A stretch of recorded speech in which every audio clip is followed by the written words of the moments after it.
Hello guys, আমি আছি ঢাকা বিশ্ববিদ্যালয় জগন্নাথ।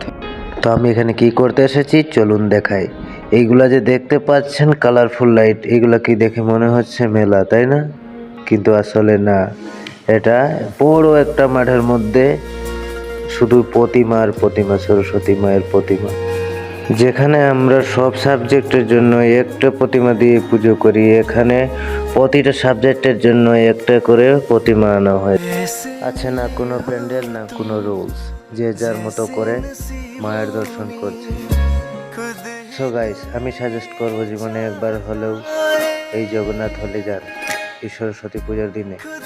আপনাকে এত বেশি এন্টারটেইন করবে, আপনি বুঝতে পারবেন না কত সময় আপনার লেগে গেছে ওই জায়গাতে। কোথাও আমি আমার লাইফের ফার্স্ট টাইম এত ভালো একটা সরস্বতী পুজো এনজয় করতে পারলাম।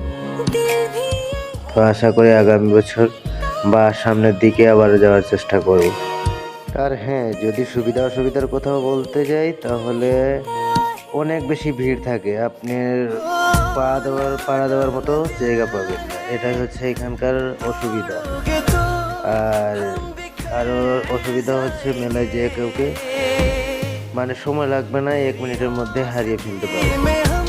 তার জন্য মাইকিং সিস্টেম আছে, এলান করতে পারবেন, সমস্যা নেই।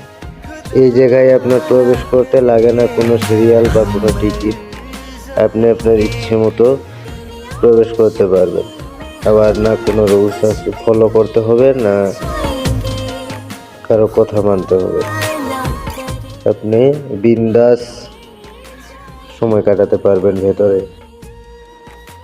এতটাই বেশি ভিড় থাকে যে একটা প্রতিমা থেকে আর একটা প্রতিমা পর্যন্ত যেতে 5 থেকে 10 মিনিট সময় লাগে।